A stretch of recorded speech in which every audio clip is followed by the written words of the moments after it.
Mastigudi cinema ಚಿತ್ರದ climax shooting ವೇಳೆ ದುರಂತವೊಂದು ಸಂಭವಿಸಿದೆ.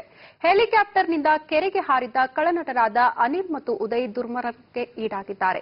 ನಟ ದುನಿಯಾ ವಿಜಯ್ ಅದೃಷ್ಟವಶಾತ್ ಪ್ರಾಣಾಪಾಯದಿಂದ ಪಾರಾಗಿರುವಂತದ್ದು. ಆದರೆ ಏರಿಯಲ್ ಶಾಟ್ಗಳಿಗೆ ಅನುಮತಿ ಇಲ್ಲದಿದ್ದರೂ ಕೂಡ ಚಿತ್ರೀಕರಣ ಮಾಡಲಾಗ್ತಾ ಇತ್ತು. ಹಾಗಾಗಿ ನಿಯಮವನ್ನ ಉಲ್ಲಂಘಿಸಿ ಮಾಸ್ತಿಗುಡಿ ಸಿನಿಮಾ ಚಿತ್ರೀಕರಣ ಮಾಡಿದ್ದು ಯಾಕೆ ಅನ್ನುವಂತಹ ಪ್ರಶ್ನೆ ಕೂಡ ಮೂಡುತ್ತೆ. ತಿಪ್ಪಗೊಂಡನಹಳ್ಳಿ ಜಲಾಶಯ ನಿಷೇಧಿತ ಪ್ರದೇಶ ಆಗಿದೆ. ಇಲ್ಲಿ ಅನುಮತಿಯನ್ನ ಕೂಡ ಕೊಟ್ಟಿಲ್ಲ. ಆದರೂ ಕೂಡ ಈ ಒಂದು ಚಿತ್ರದ ಚಿತ್ರೀಕರಣವನ್ನ ಮಾಡಲಾಗ್ತಾ ಇತ್ತು. ಹಾಗಾಗಿ ಈ ಒಂದು ದುರಂತ ಸಂಭವಿಸಿದೆ ಅನ್ನುವಂತಹ ಪ್ರಶ್ನೆ ಕೂಡ ಮೂಡುತ್ತೆ. ಚಿತ್ರೀಕರಣಕ್ಕೂ ಮುಂಚೆ ಬಿಡಬ್ಲ್ಯೂಎಸ್ಎಸ್ಪಿ ಅನುಮತಿ ಕಡ್ಡಾಯ ಆಗಿರುತ್ತೆ. ಆದರೆ ಯಾವುದೇ ಅನುಮತಿಯನ್ನ ಈ ಒಂದು ಚಿತ್ರೀಕರಣಕ್ಕೆ ಪಡೆದಿರೋದಿಲ್ಲ. ಕಳನಟರು ಮೀನಿನ ಬಲೆ ಅಥವಾ ಹೂಳಿಗೆ ಸಿಲುಕಿರುವಂತಹ ಸಾಧ್ಯತೆ ಇದೆ ಅಂತ ಹೇಳಲಾಗಿದ್ದು, ರಾಮನಗರ ಜಿಲ್ಲೆಯ ಮಾಗಡಿ ತಾಲೂಕಿನ ತಿಪ್ಪಗೊಂಡನ ಕೆರೆಯಲ್ಲಿ ಈ ಒಂದು ದುರಂತ ಸಂಭವಿಸಿದೆ.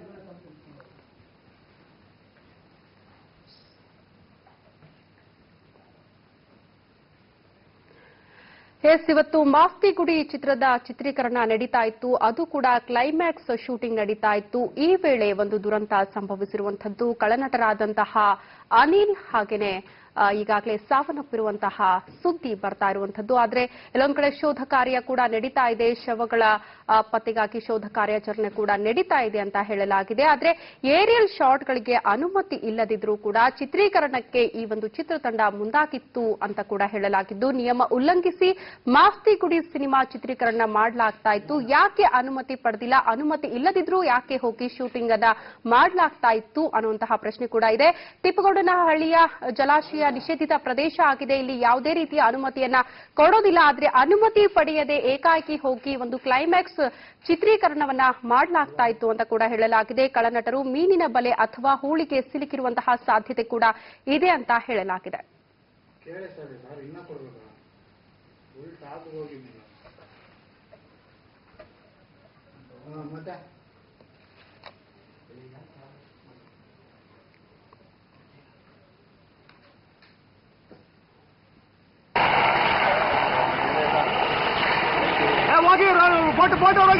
ಬೋಟೋರಾಗಿ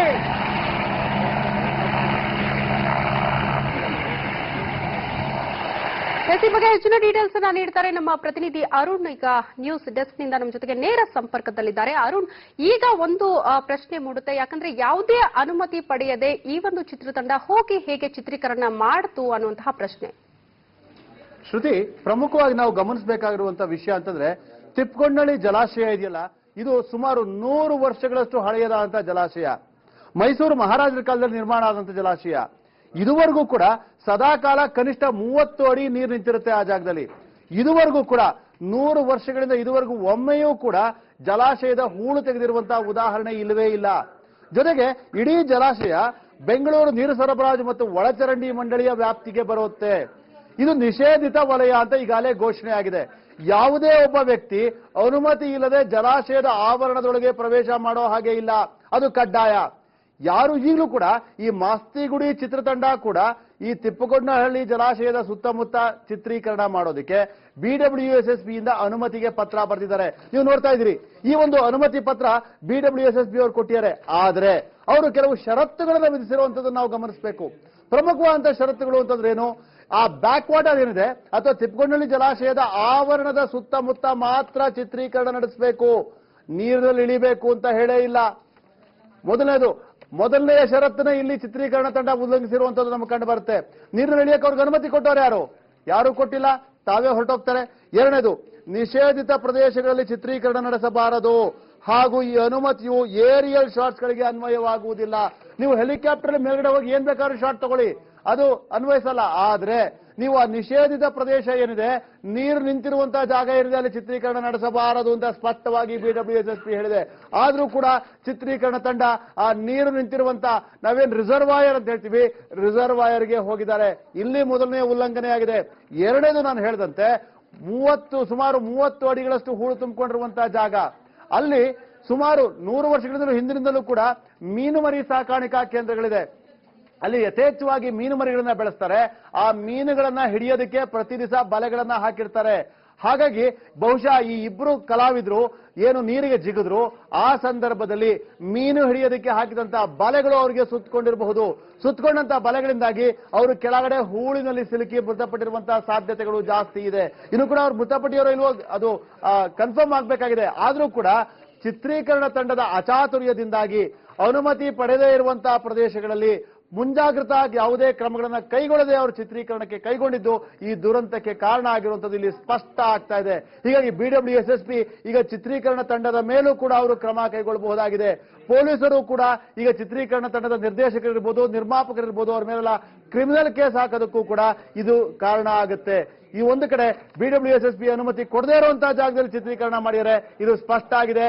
ಇದೇ ಕೂಡ ನೇರವಾಗಿ ದುರಂತಕ್ಕೆ ಕಾರಣ ಆಗಿರುವಂತದ್ದು. ಶ್ರುತಿ, ಎಸ್ ಅರುಣ್, ಎಲ್ಲೋ ಒಂದ್ ಕಡೆ ಅವರಿಬ್ರು ಕಾಣೆ ಆಗಿರೋದನ್ನ ನೋಡಿದ್ರೆ ಹೂಳಿಗೆ ಸಿಲುಕಿರುವಂತಹ ಶಂಕೆ ಕೂಡ ವ್ಯಕ್ತ ಆಗಿರುವಂತದ್ದು. ಹಾಗಾಗಿ ಮೇಲೆಲ್ಲೋದಕ್ಕೆ ಚಾನ್ಸೇ ಇಲ್ಲ. ಹಾಗಾಗಿ ಅವರು ಅಲ್ಲೇ ಮುಳುಗಿ ಸತ್ತು ಹೋಗಿದ್ದಾರೆ ಅನ್ನುವಂತಹ ಸುದ್ದಿ ಕೂಡ ಇರುವಂತದ್ದು. ಈಗ ಯಾವ ರೀತಿ ಕಾರ್ಯಾಚರಣೆ ಮಾಡಲಾಗಿದೆ? ಯಾರಾದ್ರೂ ಬಂದಿದ್ದಾರಾ? ಕಾರ್ಯಾಚರಣೆ ಮಾಡ್ತಿದ್ದಾರಾ? ಹೇಗೆ? ಶ್ರುತಿ, ಇದಕ್ಕೆ ಸಂಬಂಧಪಟ್ಟಂತೆ ಮೊದಲೇ ಚಿತ್ರೀಕರಣ ತಂಡ ಮುನ್ನೆಚ್ಚರಿಕೆ ತೆಗೆದುಕೊಂಡು ಬೋಟ್ಗಳನ್ನ ಸಿದ್ಧವಾಗಿ ಇಟ್ಕೊಂಡಿದ್ರೆ ಈ ತರ ಆಗ್ತಿರ್ಲಿಲ್ವೋ ಏನೋ. ಆದ್ರೂ ಕೂಡ ಈಗ ಏನ್ ಹೇಳ್ತಾರಲ್ಲ, ಊರು ಕೊಳ್ಳೆ ಹೋದ್ಮೇಲೆ ದಿಡ್ಡಿ ಬಾಗಿಲು ಹಾಕಿದ್ರು ಅಂತ, ಈಗ ಆ ಇಬ್ರು ಕಲಾವಿದರು ಮುಳುಗೋಗಿ ಆಗಿದೆ. ಈಗ ಅಗ್ನಿಶಾಮಕ ದಳದವ್ರಿಗೆ ಈಗ ಕರೆ ಮಾಡ್ಯಾರೆ. ತಾವರೆಕೆರೆ ಪೊಲೀಸರು ಈಗ ಸ್ಥಳಕ್ಕೆ ಧಾವಿಸಿದ್ದಾರೆ. ಈಗ ಆ ಇಬ್ಬರಿಗೋಸ್ಕರ ಹುಡುಕಾಟ ನಡೀತಾ ಇದೆ. ಇನ್ನು ಕೂಡ ತೀವ್ರವಾಗಿ ಇಡೀ ಪ್ರದೇಶದಲ್ಲಿ ರಿಸರ್ವಾಯರ್ ಆವರಣ ಏನಿದೆ, ಇಡೀ ರಿಸರ್ವಾಯರ್ ಆವರಣದಲ್ಲಿ ತೀವ್ರವಾದಂತಹ ಹುಡುಕಾಟ ನಡೆಸ್ತಾ ಇದ್ದಾರೆ. ಸುಮಾರು 30 ಅಡಿ ಆಳದ ಕೆಳಗೆ ಹೂಳಲ್ಲಿ ಸಿಲ್ಕೊಂಡ್ರವ್ರನ್ನ ಹುಡುಕೋದಿದೆಯಲ್ಲ, ಸುಲಭ ಅಲ್ಲ. ಒಂದು ಸಣ್ಣ ಬಾವಿನಲ್ಲಿ ಬಿದ್ದಿರೋರ್ನ ಎತ್ತೋದಕ್ಕೆ ಎಷ್ಟು ಹರಸಾಹಸ ಪಡಬೇಕಾಗುತ್ತೆ. ಅಂಥದ್ರಲ್ಲಿ ಬಲೆ ಸುತ್ತಕೊಂಡು ಹೂಳಲ್ಲಿ ಮುಳುಗೋಗಿದ್ದಾರೆ. ಅಂಥವ್ರನ್ನ ತೆಗೆಯೋದು ಸುಲಭ ಅಲ್ಲ. ಹೀಗಾಗಿ ಕಾರ್ಯಾಚರಣೆ ನಡೀತಾ ಇದೆ. ನಾವು ಕೂಡ ದೇವರಲ್ಲಿ ಪ್ರಾರ್ಥಿಸೋಣ, ಈ ರೀತಿ ಬಿದ್ದಿರುವಂತ ಇಬ್ರು ಕೂಡ ಸೇಫ್ ಆಗಿ ಅಟ್ಲೀಸ್ಟ್ ಜೀವಂತವಾಗಿ ಹೊರಬರಲಿ ಅಂತ ನಾವು ಕೂಡ ಪ್ರಾರ್ಥಿಸಬಹುದು. ಅಷ್ಟು ಬಿಟ್ರೆ ಇದೇನು ಮಾಡೋದಕ್ಕೆ ಸಾಧ್ಯ ಆಗೋದಿಲ್ಲ. ಚಿತ್ರೀಕರಣ ತಂಡ ಎಂತ ಅಚಾತುರ್ಯ ಮಾಡ್ಕೊಳ್ತು, ಇಬ್ಬರು ಕಲಾವಿದರ ಒಂದು ಜೀವಕ್ಕೆ ಕೂತಂದಿದೆಯಲ್ಲ ಅನ್ನೋದೇ ಇಲ್ಲಿ ಬೇಸರದ ಸಂಗತಿ. ಶ್ರುತಿ, ಎಸ್ ಅರುಣ್, ಎಲ್ಲೋ ಒಂದ್ ಕಡೆ ಕಳ್ಳನಟರು ಹೇಳಿದ್ರು ಈ ಒಂದು ಶೂಟ್ಗೆ ಹೋಗೋಕ್ಕೂ ಮುಂಚೆ ನಮ್ಗೆ ಏನು ಬೇಡ, ಸೇಫರ್ ಸೈಡ್ ಏನು ಬೇಡ ನಮ್ಗೆ, ಆದ್ರೂ ಕೂಡ ನಾವು ಧುಮುಕ್ತೀವಿ, ಏನೋ ಒಂದ್ ಮಾಡೋಣ ಅಂತ ಹೇಳಿದ್ರು. ಹಾಗಾಗಿ ನಾವು ಯಾವುದೇ ಸೇಫ್ಟಿ ಮೆಜರ್ಸ್ ನ ತಗೊಂಡಿಲ್ಲ ಅಂತ ಚಿತ್ರತಂಡ ಹೇಳ್ತಾ ಇದೆ. ಇಷ್ಟೆಲ್ಲ ಆದ್ರೂ ಕೂಡ ಎಲ್ಲೋ ಒಂದ್ ಕಡೆ ಚಿತ್ರತಂಡದ ನೇರ ಹೊಣೆ ಅಂದ್ರೆ ನೇರ ತಪ್ಪಾಗುತ್ತೆ ಅಲ್ವಾ? ಯಾಕಂದ್ರೆ ಯಾವುದೇ ಸೇಫ್ಟಿ ಇಲ್ಲದೆ ಹೇಗೆ ಅವರು ಅವ್ರನ್ನ ಕಳಿಸಿದ್ರು, ಹೇಗೆ ಈ ಒಂದು ಚಿತ್ರೀಕರಣ ಮಾಡಿದ್ರು ಅನ್ನೋದಕ್ಕೆ ಚಿತ್ರತಂಡ ನೇರ ಹೊಣೆ ಆಗುತ್ತೆ ಅಲ್ವಾ? ನಿಜ ಶ್ರುತಿ, ಸಾಹಸ ಕಲಾವಿದರ ಜೀವನನೇ ಅಂತದ್ದು. ಪ್ರತಿಯೊಬ್ಬ ಸಾಹಸ ಕಲಾವಿದ ತಾನು ಪ್ರತಿಯೊಂದು ಬಳಸುವಂತ ಯಾವುದೇ ಸ್ಟಂಟ್ ಇರ್ಬೋದು, ಅವನಿಗೆ ಅದು ಮರುಜನ್ಮ ಸಿಗ್ತಂತೆ. ಯಾವ ಸಾಹಸ ಕಲಾವಿದನು ಕೂಡ ಸದಾ ತನ್ನ ಜೀವನ ಪಣಕ್ಕಿಟ್ಕೊಂಡೇ ಅವ್ರು ಸಾಹಸ ಮಾಡುವಂಥದ್ದು.